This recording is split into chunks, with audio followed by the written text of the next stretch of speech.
어제 아침 예배를 마치고 한 분이 그냥 눈물을 흘리면서 다가오셨어요. 아니 무슨 일이십니까? 물었는데 그분께서 제가 해외에 잠깐 있을 때 섬겼던 교회가 둘로 쪼개졌습니다. 그러면서 그 슬픔을 주체하지 못하고 눈물을 흘리는 거예요. 저도 그런 경험이 있습니다. 교회가 나누어질 때 그 찢어지는 가슴을 어떻게 하겠습니까? 같이 기도했습니다. 하나님 아버지, 둘로 나뉘어졌지만 둘 다 불쌍히 여겨주십시오. 긍휼을 베풀어 주십시오. 그리고 정말 바울과 바나바가 흩어져서 그 길을 갔지만 하나님께서 풍성한 열매를 허락하셨듯이 다시 인간은 잘못된 선택, 잘못된 결정을 했을지라도 하나님께서 선한 열매를 맺게 해주십시오. 저는 그렇게 기도를 했습니다. 필립 얀시가 쓴 책 가운데서 Church, Why Bother? 하는 걸 우리말로 번역을 하면서 교회, 나의 고민, 나의 사랑이라는 제목으로 번역해 놓은 걸 보고 제가 한참 들여다봤던 기억이 있습니다. 그렇습니다. 사랑하면은 울게 돼 있어요. 사랑하기 때문에 눈물을 흘립니다. 사랑하기 때문에 고통스럽습니다. 무덤덤하고 관심이 없으면 무슨 고통이 있겠습니까만은 사랑하기 때문에 고통을 느끼는 것이죠. 바울이 1년 반 동안 고린도에 있으면서 고린도 교회가 탄생했습니다. 얼마나 그는 아름다운 이 교회 때문에 흥분했을까요? 근데 지금 에베소에 있는데 이 교회가 지금 네파로 갈라졌다는 그런 소식을 전해 듣게 됩니다. 바울파, 아볼로파, 게바파, 그리스도파, 이런 파로 사분오열되었다는 소식을 들을 때 그의 가슴이 찢어지는 것 같은 고통을 그가 느끼지 않았겠습니까?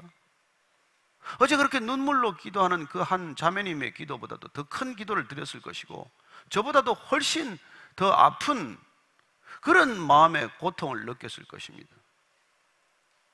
그래서 바울이 이 고린도 교회에 쓴 편지를 통해서 왜 도대체 교회에 이런 일이 생기냐는 것입니다. 세상은 그런 곳이에요. 세상은 끝없이 나눠지고 쪼개지는 곳입니다. 그러나 주님께서 그 분파, 파당, 분열, 갈등, 거기에 종지부를 찍기 위해서, 마침표를 찍기 위해서 십자가를 세우셨는데 십자가가 세워진 교회 안에서 왜 또 세상과 같은 일이 일어나느냐는 것이죠. 이유는 간단합니다. 우리가 세상을 향해 나가지 않고 세상이 물밀듯 교회로 밀려 들어온 탓이죠. 우리는 십자가를 세워야 할 터인데 십자가 대신에 다시 교회 안에다가 바벨탑을 쌓기 때문이죠. 십자가는 내가 작아지는 것입니다. 내가 죽는 곳이에요. 그러나 바벨탑은 내가 높아지는 곳입니다. 내 이름이 드러나야 하는 곳입니다. 왜 무슨 파가 생깁니까? 내 이름이 드러나는데 그 사람 이름을 빌려 쓰는 것이죠. 바울이 중요했습니까? 아볼로가 중요해서 그러겠습니까? 아니요. 바울과 아볼로를 빙자해서 나를 드러낼 뿐이에요. 오늘 우리가 이 고린도전서 3장 바울의 교회에 대한 진단, 교회 분열과 나눔과 다툼과 갈등에 대한 진단을 눈여겨보시기 바랍니다. 그때나 지금이나 뭐가 다를 게 있는지. 성경을 지금도 우리가 읽고 있는 이유는 단 한 가지입니다. 그때나 지금이나 사람의 본성, 죄인들의 본성이 하나도 달라지지 않았기 때문입니다. 또 한 가지는 하나님이 변함없는 분이시기 때문이에요. 그때나 지금이나 하나님의 본질, 하나님의 본성이 바뀌지 않았기 때문이죠. 변하는 하나님이라면, 시대에 따라 변하는 하나님이라면 우리가 이걸 읽을 필요가 없지요. 그렇습니다. 죄인의 속성도 수천 년간이나 변함이 없고, 교육받으면 달라집니까? 이런 문명을 만들면 달라집니까? 과학 기술이 진보하면 달라집니까? 아니에요. 오늘 우리가 3장 1절 2절 다시 읽음으로써 한번 무슨 문제가 있고 어떻게 이 문제가 해결되어야 하는지를 한번 보십시다. 시작. 형제들아, 내가 신령한 자들을 대함과 같이 너희에게 말할 수 없어서 육신에 속한 자, 곧 그리스도 안에서 어린아이들을 대함과 같이 하노라. 내가 너희를 저저로 먹이고 밥으로 아니하였노니 이는 너희가 감당하지 못하였음이거니와 지금도 못하리라. 바울은 처음 교회가 되는 이 초기 교회가 이루어지가는 과정을 겪었던 사람입니다. 그래, 불신자들과 함께 복음을 전한다는 것이 쉬운 일이겠습니까? 쉽지 않습니다. 말을 알아들을 수 있는 사람들이 아니지 않습니까? 영적인 대화가 안 되는 사람들하고 교회가 시작되어야 하기 때문에, 그래서 어쩌면 그는 복음의 본질만을 얘기했겠죠. 십자가만을 반복해서 얘기했겠죠. 십자가 위에 교회가 세워져야 한다는 것. 근데 그 뒤에 이제 아볼로라는 사람이 온 것이죠. 알렉산드리아 출신입니다. 달변가예요. 화려한 수사학을 다 배웠던 사람입니다. 바울과는 너무나 대비적인 그런 사람이 온 것이죠. 바울은 문장은 뛰어났을지 몰라도 말하는 것, 표현하는 것이 어눌한 편이었기 때문에 어떤 그런저런 오해가 시작이 된 것입니다. 그러나 지금 바울은 말합니다. 내가 그때 너희들이 영적인 사람들이 아니기 때문에 너희들에게는 마치 어린아이들에게 젖을 먹이는 심정으로 밥을 먹이거나 밥을 씹거나 밥을 소화할 수 없기 때문에 젖을 먹이듯이 그렇게 먹인 것이라고 말하는 것이죠. 그렇죠. 때가 되면 젖을 끊게 됩니다. 때가 되면 젖을 주지도 않거니와 젖을 받아 먹지도 않겠죠.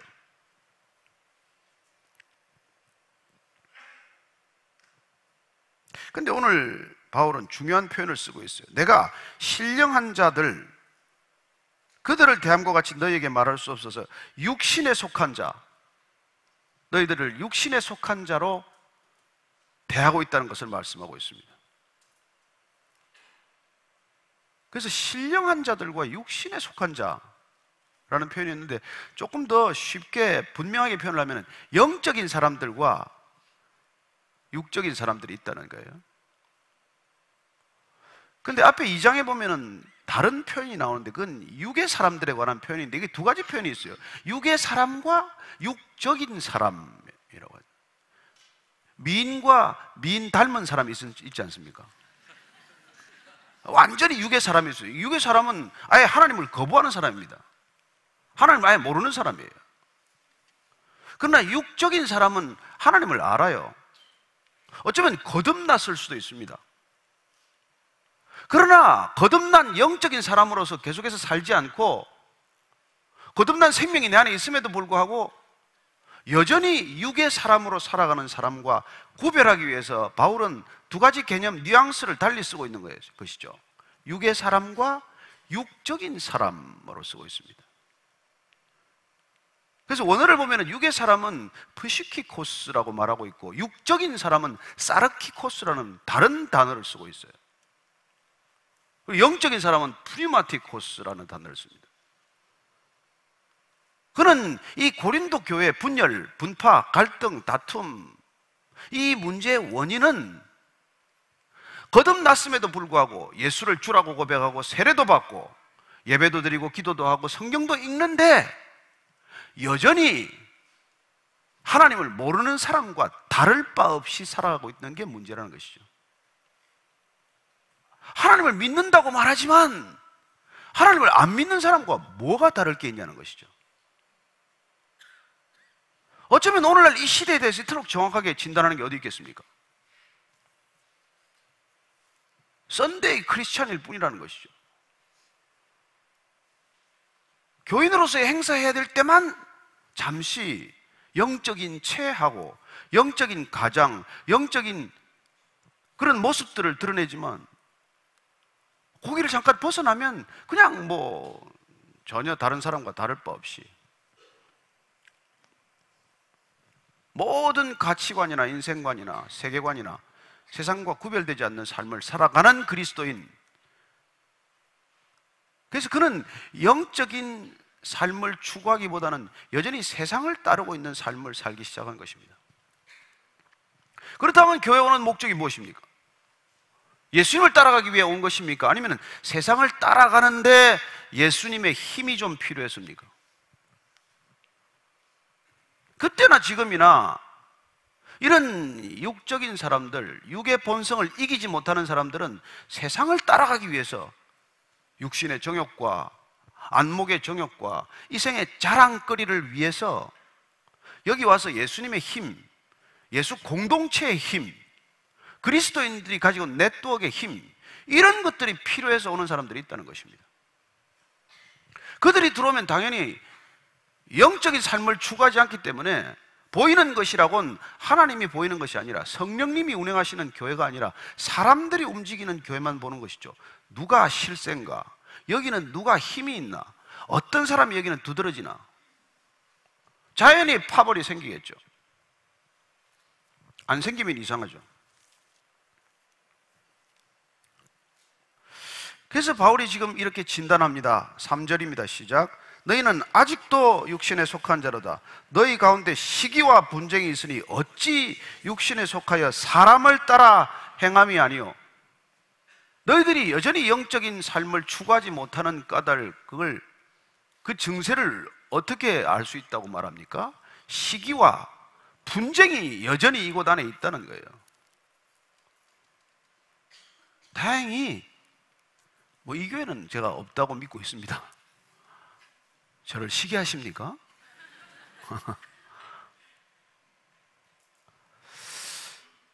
저는 이 시기와 분쟁이라고 하는 것들이 교회에 들어와 있다는 것은 여전히 우리가 영적인 삶을 추구하지 않고 세상적인 삶을 추구하고 있고 그리스도를 따라가지 않고 그리스도를 전하는 사람을 따라가고 있기 때문에 생기는 현상이에요. 여러분 조심하셔야 합니다. 메신저는 필요해요. 그러나 그 메신저보다 더 중요한 것은 메시지라는 것입니다. 그래서 목사가 중요한 게 아니라 목사가 전하는 메시지가 중요하다는 것입니다. 그 메시지에 여러분이 클릭되지 않고 자꾸 목사한테 클릭이 되면 서로 간에 이게 망하는 지름길로 접어드는 거예요.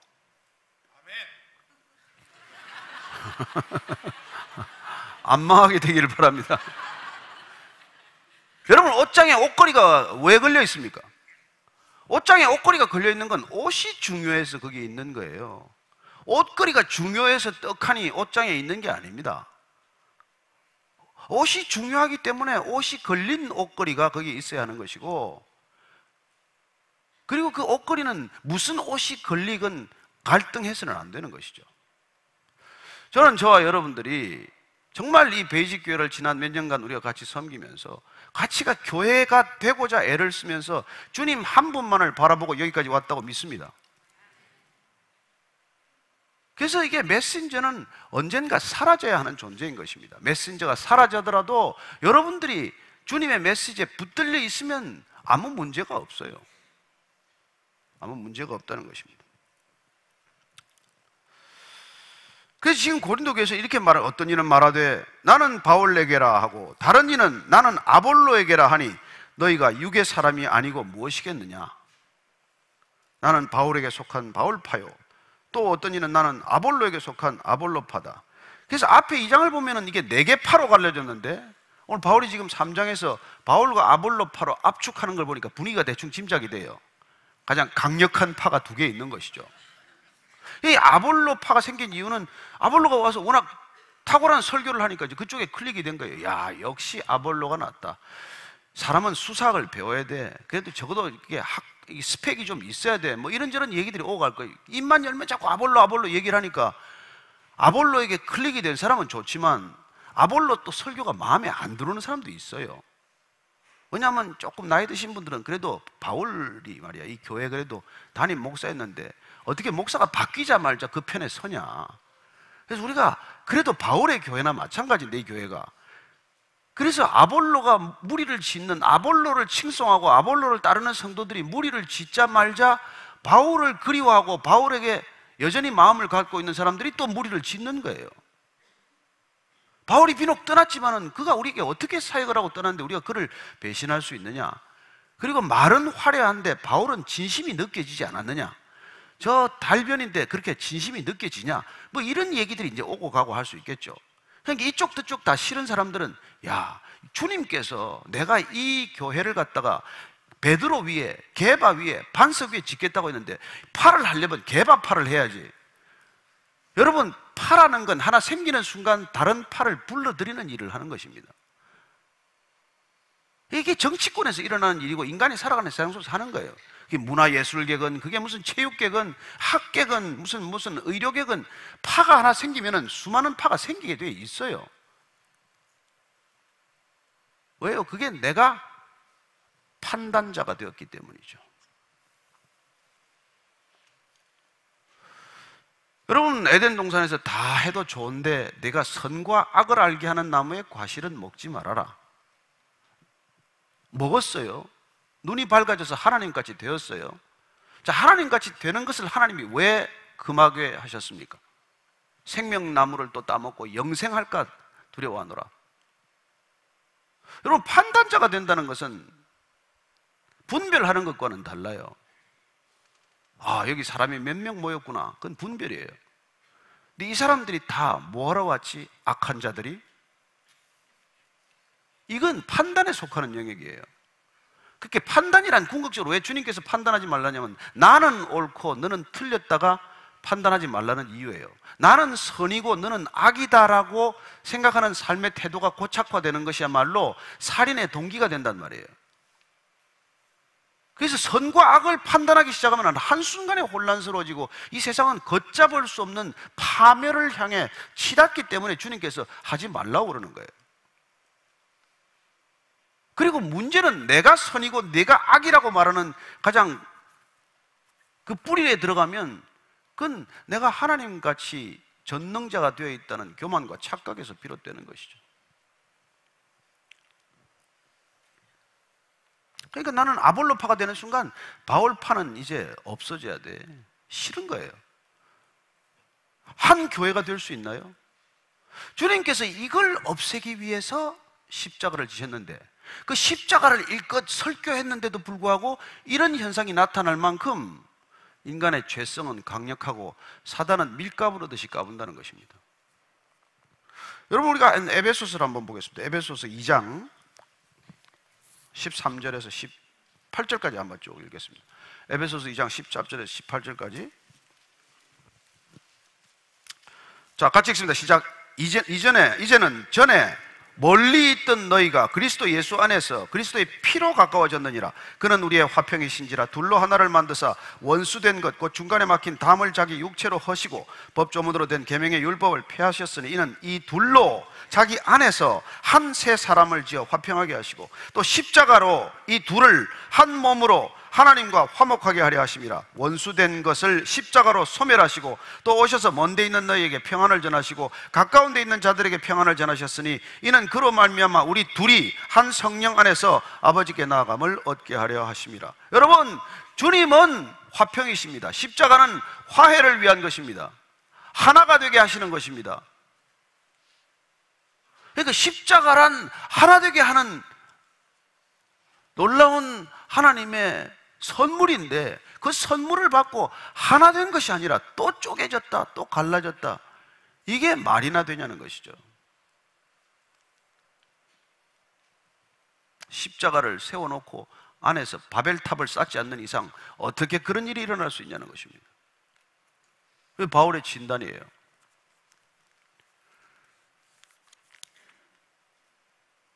너희에게 평안을 전해주었고 또 한 성령 안에서 하나 될 수 없는 사람을 하나 되게 만들어 놨는데 또 개가 토한 것을 먹듯이 과거로 돌아가서야 되겠느냐는 것이죠. 막힌 담을 다 허시고, 정말 진정한 교회 공동체란 막힌 담이 허물어진 공동체 아니겠습니까?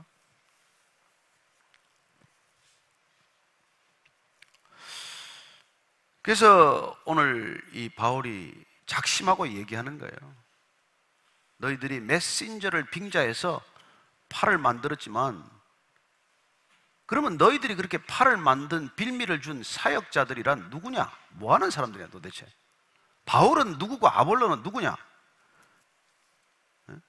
너희들이 도대체 이렇게 세상 사람과 하나도 다를 바 없이 나는 이쪽 파다, 이쪽 라인이다, 이런 계열이다 라고 그렇게 분리해 들어간다면 도대체 너희들에게 빌미를 준 이 사람들은 도대체 누군지를 한번 보자는 것이죠. 그래서 5절 말씀 같이 읽습니다. 시작. 그렇죠. 아볼로는 무엇이며 바울은 무엇이냐? 그들은 주께서 각각 주신 대로 너희로 하여금 믿게 한 사역자들이니라. 사역자들. 도대체 바울, 아볼로 이 사람들이 누구냐는 거예요. 사도로 보내주신 사람들, 이 사람들 도대체 뭐하는 사람들이냐? 이 사람들은 단지 하나님께서 각자에게 주신 대로 은사를 가지고 너희들을 섬기라고 한 종과 같은 사람들이라는 거예요. 사역자들, 우리 요새 사역자란 말 많이 씁니다. 뭐 교회 오면 사역자, 무슨 일만 하면 사역자래. 여러분, 그 사역자라고 쓰는 헬라어 단어는 디아코니아에서 나온 디아코노스라는, 디아코노스는 종이의 종, 서번트이고 섬김이에요. 원래 이 단어가 쓰인 첫 번째는 식탁에서 시중 드는 사람이에요. 요새 치면 웨이터입니다. 웨이터. 그러니 바울이 됐건 아볼로가 됐건 다 웨이터와 같은 사람인데 왜 그 사람을 따르는 팔을 만드냐? 여러분, 식당 가서 여러분들 또 웨이터 간데도 줄을 섭니까? 나는 웨이터 김씨 편입니다. 나는 주방장 뭐 강씨 편입니다. 이렇게 합니까? 아닐 거 아니에요. 왜 그런 사역자들의 편을 드냐, 편을 서냐는 거예요.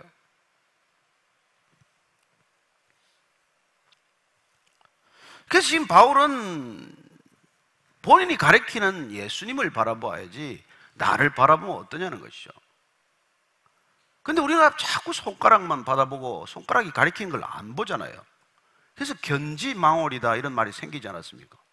보라는 달은 안 보고 자꾸 손가락만 보는구나. 근데 그 손가락이 또 예쁘게 생겼으면 더 보죠. 또 거기 뭐 다이아몬드 반지라도 끼고 있으면 더 보겠죠. 그래서 점점 보아야 할 것을 보지 않고 가리키는 대상을 보지 않고 가리키는 손가락을 보게 되는 이 현상 때문에 이게 얽혀 들어가는 거예요. 이게 서로 망하는 지름길입니다. 그래서 자꾸 나를 쳐다보면 점점 자기가 중요한 인물이 된 것 같죠. 그래서 많은 사람들 앞에 서고 많은 사람들이 알아봐주고 많은 사람들이 인사하고 많은 사람들이 칭찬하면 안 변하는 사람이 없습니다. 여러분 안심하십시오. 저는 어찌 될지 모릅니다. 점점 요새 뭐 설교를 많이 듣는다고 인사를 해요. 보는 사람마다 그런 얘기를 해요. 여기서 잠시 착각하게 되면 여러분, 듣는 이유는 나 때문에 듣는 게 아니란 말이에요. 그 메시지 때문에 듣는 거란 말이에요. 그래서 메신저가 착각하지 말아야 될 것은 나 때문에 듣는 게 아니란 말이에요. 그래서 나를 무시해 달라 이 얘기는 아닙니다. 나를 뭐 업수이 여겨달라, 나를 뭐 지렁이 보듯이 봐달라 이런 얘기를 하는 건 아니고, 이런 것들이 이게 자칫 잘못하면은 누구에게나 있을 수 있는 일이죠. 여러분이 어떤 일을 하더라도 하나님의 사람이란 무릇 나한테 주신 재능조차 내게 아닌데 그분이 주신 것이라면 나를 통해서 흘러가는, 내가 그렇게 사용되는 것, 그게 내 기쁨의 전부여야지 사람들을 그렇게 가로채서는 안 된단 말이에요. 그건 마치 중매장이가 신부를 신랑에게 소개해 줘야 되는데 신부를 가로채는 것과 마찬가지란 말이에요. 여러분, 어느 중매장이가 막 신부가 신랑한테 이렇게 소개를 했는데 결혼 날짜 잡혔습니다. 땅을 치면서 어떻게 너 거기 갈 수 있냐? 이런 사람이 어디 있어요? 그래서 예수님께서 세례 요한을 두고 여자에서 태어난 사람 중에서 가장 큰 자다, 그런 얘기를 합니다. 왜 그런 얘기를 했을까요? 보면은 요한복음에 이런 표현이 있습니다. 요한복음 3장 29절 제가 읽어드릴게요. 신부를 취하는 자는 신랑이나 서서 신랑의 음성을 듣는 친구가 크게 기뻐하였나니 나는 이러한 기쁨으로 충만하였노라. 여러분, 지금 이게 세례 요한 제자들이 와서 큰일 났습니다. 요한 선생님, 지금 당신 제자들이 전부 예수님한테 가고 있습니다. 이런 얘기를 들었을 때 한 말씀이에요. 다 가면 어떠냐? 신랑 친구는 그냥 기뻐할 뿐이지. 이 교회 오늘 나온 예배드린 이 사람들이 전부 다 다음 교회 저 교회 가버렸습니다. 그럼 우리는 열받죠. 이 백화점에 몰려오던 사람들이 저 백화점으로 갔습니다. 그러면 화가 나겠죠. 그러나 적어도 참된 메신저라면은 이 메시지를 따라 사람이 움직이는 것에 대해서 그렇게 갈등을 할 필요는 없단 말이에요. 메시지 때문에 왔다 갔다 하는 거니까. 근데 그런 메시지 때문에 사람을 쫓아다니지 않고 이 메시지 자체를 여러분들이 알아야, 받아야, 먹어야, 그래야 여러분들이 메신저에 휘둘리지 않게 된단 말입니다. 이 메신저가 얼마나 위험한 시대를 삽니까? 이 중매장이가 자기 수첩에다가 빼곡히 다 적어놨어. 신부 후보감들을 다 적어놓고 이걸 하나도 신랑은 소개 안 시켜주고 자기가 취하는 거예요. 여러분, 실제로 이런 이단이 있습니다. 수많은 여대생들을 그렇게 성적으로 놀이개감으로 삼은 그런 이단들이 있단 말이에요. 주님의 신부로 만든다고 데려다가 지 신부로 삼은 사람들이 한둘이 아니에요. 무슨 짓입니까 도대체? 그래서 여러분들이 분별해야 할 것은 메시지를 통해서 저 사람이 누구를 지금 전하고 있나? 이 중매장이가 자기 얘기를 하고 신랑 얘기를 안 해주면 눈치를 채야 될 거 아닙니까? 아니, 중매쟁이가 와서 신랑 얘기를 자꾸 해야지, 신랑 얘기는 안 하고 자기 얘기만 자꾸 하고 자기 중매 회사가 괜찮다는 얘기만 자꾸 하면 눈치를 채야 되지 않습니까? 그래서 베레아 성도들이 다른 성도들보다 젠틀하더라, 그런 표현이 나오는 거예요. 여러분들이 직접 메시지를 먹어야, 그 메시지를 여러분들이 가져야, 그래야 온유한 성도가 된단 말이에요. 목마르지 않은 성도가 되는 것입니다. 부족함이 없는 것입니다. 다른 메신저에게 의존하지 않는 성도가 되는 것이죠. 때가 되면 나 혼자 밥을 먹고 나 혼자 소화할 수 있는 사람이 되는 것입니다. 처음부터 그럴 수는 없어요. 안내자가 왜 필요하지 않겠습니까? 높은 산을 오를 때 쉘파가 왜 필요하지 않겠어요? 그러나 궁극적으로 우리의 인생의 항로는 그분과 함께 가는 항로지 안내자와 함께 일생 가는 길은 아니라는 것입니다. 그런데 그 안내자가 좋다고 그 안내자 데리고 팔을 만들었으니 바울이 지금 머리끝까지 열을 받은 것이죠. 당연히 열을 받은 것이죠. 그래서 바울이 지금 그 외 사역자들 말이야, 이 외부의 종들인데 말이야, 식당에 웨이터들 같은 사람인데 식당에 웨이터가 잘못됐다는 얘기가 아니에요. 그분들은 그분들의 서비스가 있는 것 아닙니까? 그래서 당연히 그 서비스를 받으면 되는 것이지 왜 그 식사가 끝났는데도 불구하고 졸졸 따라다니냐는 것이죠. 자, 다시 그 바울이 이렇게 따라가서는 안 될 이유를 이렇게 말해줍니다. 6절 7절 말씀입니다. 시작. 나는 심었고 아볼로는 물을 주었으되 오직 하나님께서 자라나게 하셨나니 그런즉 심는이나 물 주는 이는 아무것도 아니로되 오직 자라게 하시는 이는 하나님뿐이니라. 아멘 하십니까? 여러분을 자라게 하시는 분은 하나님 한 분뿐이라는 것을 기억하셔야 합니다. 누구도 여러분을 자라게 할 수는 없습니다. 바울은 나무를 심었다고 말합니다. 아볼로는 와서 물을 주었다고 말합니다. 그러나 오직 자라게 하시는 분은 하나님 한 분뿐이다. 얼마나 명쾌합니까?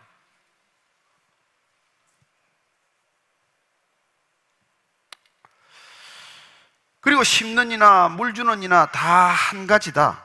각각 자기가 일한 대로 자기의 상을 받으리라.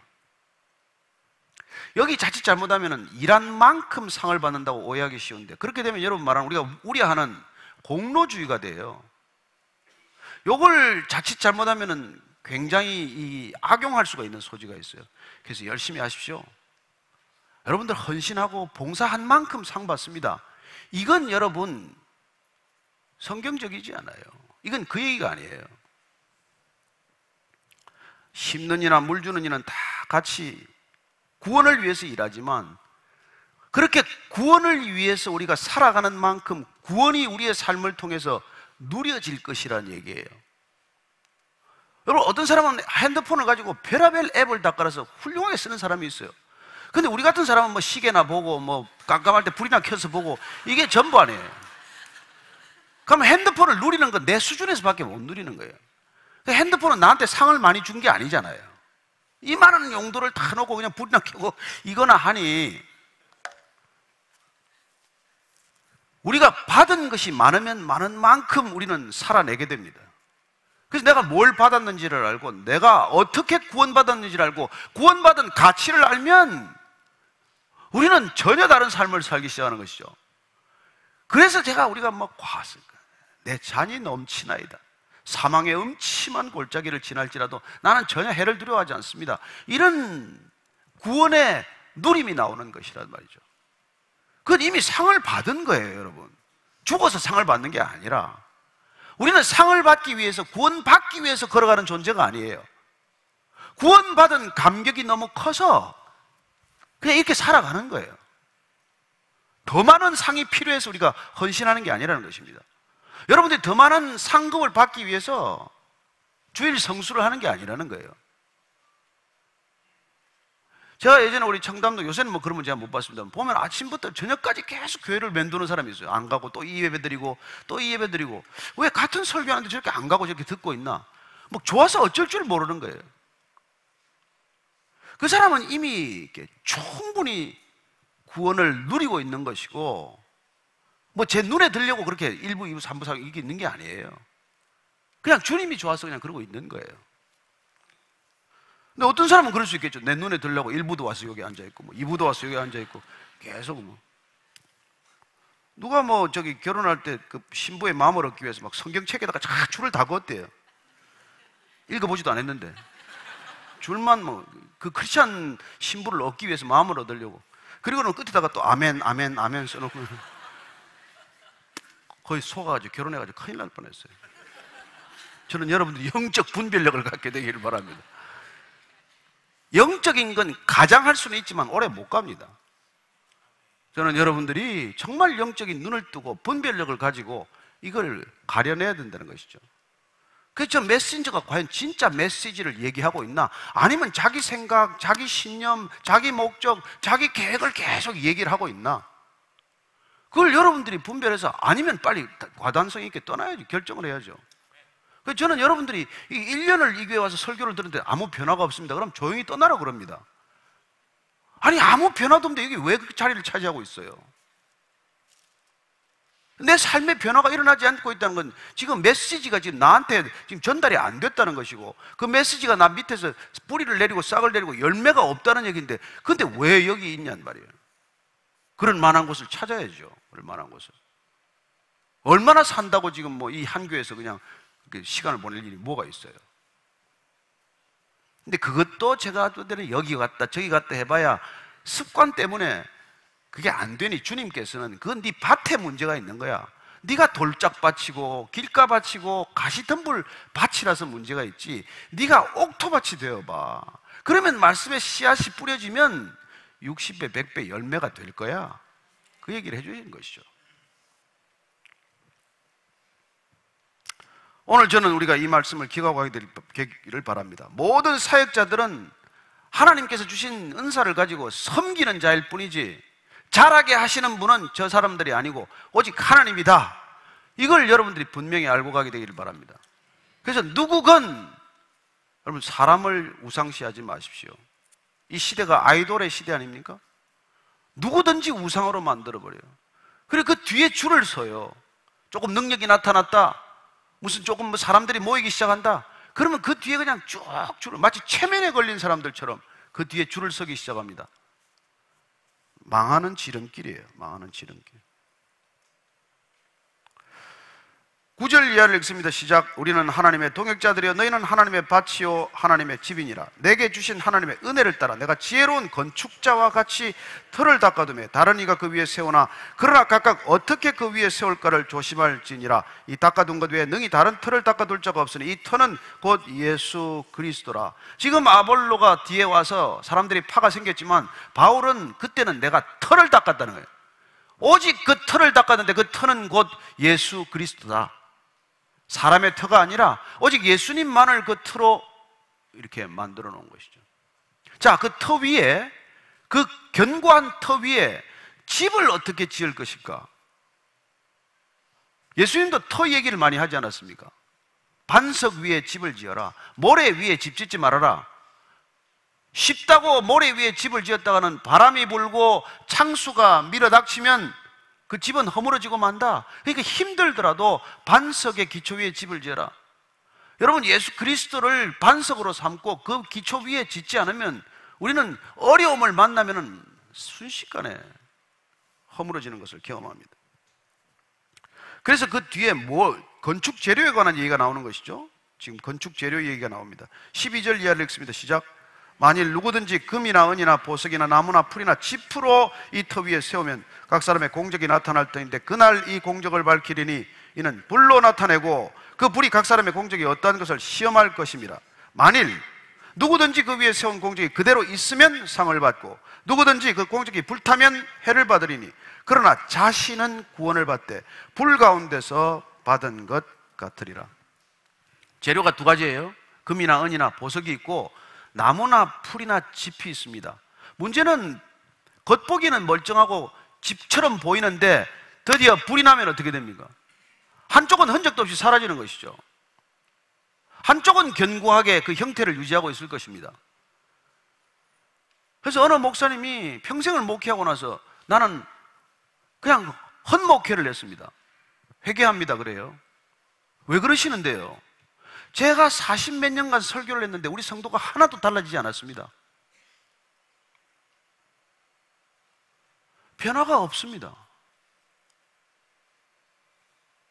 그러면은 이 성도들이 어려움이 닥치면은 이런 변화 없는 삶을 가지고 어떻게 이 어려움을 겪어내겠습니까? 저는 여러분들이 금이나 은이나 보석, 여러분들이 가진 소중한 것으로 집을 짓게 되기를 바랍니다. 그냥 내 소중한 건 아까워서 그냥 풀이나 짚이나 종이나 있는 걸 가지고 집을 지어 놓으면 바람 불면 날아가고 그냥 훅 하면 다 없어지고 불 나면 다 타버리는 것입니다. 요새 불 나면 사망사고 많이 나지 않습니까? 저는 우리 사역자들이라고 하는 사람이 성도들이 집을 지을 때 금이나 은이나 보석으로 집을 짓도록 계속해서 우리가 독려해야 하는 사람들이에요. 그래서 저는 여러분들이 이 예수 믿고 나서 고통을 겪는 게 눈에 이미 이제 들어오기 시작을 하거든요. 본인도 세례받을 때부터 벌써 예감을 하고 뭐 세례받는 분들이 계시지만 이제 고난이 올 텐데 계속해서 제가 이런 메시지를 전하는 이유는 여러분, 내가 치른 만큼이 나중에 신앙의 가치가 됩니다. 여러분들이 주님을 위해서 포기한 것, 내려놓은 것, 내가 기꺼이 그걸 떨어져 깨뜨려 버린 것, 그것만큼이 여러분들이 주님을 생각하는 가치가 되는 것입니다. 주님 때문에 뭘 얻었다가 아니라 주님을 위해서 여러분들이 뭘 포기했는지, 그 포기한 게 금이나 은이나 보석인지 아니면 그게 잎이나 풀인지가 나중에 어려움이 올 때 반드시 드러나게 되어 있어요. 저는 어떻게든지 여러분들이 그런 견고한 구조물을 가져라, 지어라, 이렇게 말씀을 드릴 수밖에 없는 것이죠. 힘들고 어렵고 손해가 많이 나고 고통스러울지라도 그렇게 하지 않으면 나중에 반드시 그렇게 되기 때문입니다. 이걸 해놓지 않으면 나는 어떻게 됩니까? 나는 간신히 구원받을 거예요. 밧줄 잡고 있는데 내 밧줄 하나 잡고 그냥 갈 겁니다. 그러나 성도들은 그 밧줄 밑에 있다가 다 떨어지겠죠. 저는 바울이 지금 그런 절박한 심정으로 얘기를 하는 거예요. 일껏 고린도 교회에 지금 이런 하나님의 교회가 탄생했는데 이게 무슨 파가 들어오고 무슨 파벌이 나눠지고 하면서 이 성도들이 그냥 밧줄을 잡은 걸 다 떨어뜨리면 어떡하나? 그리고 짚은 다 사라져버리고 나무는 다 타버리고 없을 것인데 어떡하려고 저러나 하는 그런 절박한 심정이 되는 것입니다. 저는 한국 교회를 보면 그런 절박함이 있어요. 지금 전 세계 교회를 보면 그런 절박함이 있습니다. 여러분, 전 아시아에 그나마 한국에 지금 몇 개 교회 남아 있어요. 전 아시아 인구, 세계 인구에 여러분 3분의 2가 몰려 사는 이 아시아 지역에 어디가 기독교가 제대로 전해진 나라가 있습니까? 어떤 나라가 지금 교회가 제대로 된 교회가 있어요? 근데 지금 한국 교회가 흔들리면 어떻게 되는 건데요? 여러분, 어디 일본에 반듯한 교회들이 있습니까? 중국에 있습니까? 무슨 뭐 인도네시아에 있습니까? 어디에 그런 교회가 있냐고요? 그나마 여기 지금 1000만이다 800만이다 하는 사람들이 그래도 예수 믿겠다고 아침마다 기도를 하고 이렇게 정말 주일마다 모여서 예배를 드리는데 이 예배가 허당한 예배가 되어버리고 아무 능력도 없는 그런 그리스도의 삶이 되면은 이건 한국만의 문제가 아니라는 거예요. 우리가 다시 정말 영적인 삶을 진지하게 추구해야지, 세상을 추구하기 위해서 잠시 여기서 그렇게 뭐 오락가락하는 태도를 가지고서는 절대로 하나님의 나라가 나타날 수가 없는 것이죠. 오늘 이 시대에 저와 여러분들을 부른 소명을 기억하시고 올해 우리를 불러서 누군가에게 찾아가라고 말씀하시는 까닭을 우리가 다시 한번 새겨들어야 합니다. 아무나 아무에게든지 대접받고 싶은 대로 먼저 찾아가서 대접을 하고 우리의 대접을 통해서 하나님께서 우리를 어떻게 대접해 주셨고 우리를 어떤 견고한 터 위에 인생을 구축하고 계신지, 우리가 그리스도의 터 위에서 구축하고 있는 우리 인생의 건물은 가건물이 아니라 영원한 건물이라는 걸 그들에게 알릴 수만 있다면 왜 복음을 마다하겠습니까? 왜 교회를 비난하겠습니까? 우리끼리 모여서 싸우고 우리끼리 세상이 들어온 세상의 풍조가 그대로 몰려 들어와서 세상과 하나도 다를 바가 없는 그런 구별되지 않은 삶을 살 때, 그때 우리가 겪는 비참함은 말할 수 없는 것이 되는 것이죠. 오늘 이 고린도 교회의 실상은 전혀 2000년 전 얘기가 아닙니다. 동일하게 지금 한국 교회에서 일어나고 있는 일이에요. 정말 주님께서 십자가의 사랑으로 교회를 세웠는데, 사랑은 오간데가 없이도 여러분 사람 모을 수 있습니다. 사랑 하나도 없이도 얼마든지 큰 교회를 지을 수 있어요. 그러나 목회는 아닙니다. 그 교회에서 일어나는 일은 하나의 거대한 권력 현상일 뿐이죠. 예수님께서 베드로가 3번씩 부인했습니다. 머리 좋은 가룟 유다가 배신했습니다. 여러분, 어리석어서 배신한 게 아니에요. 가장 머리 좋은 명석한 계산 빠른 가룟 유다가 배신합니다. 베드로도 큰 소리 치지만 큰 소리 치는 사람 나중에 다 넘어집니다.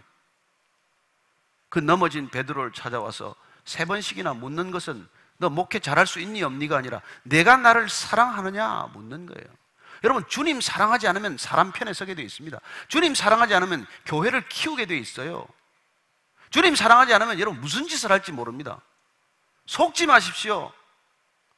하루 종일 예수 얘기한다고 예수를 사랑하는 겁니까? 아니요. 말 한마디 없어도 예수님을 사랑하는 사람이 있고, 종일 예수 얘기해도 예수님 사랑하지 않는 사람이 수없이 많아요. 기준은 오직 예수님입니다.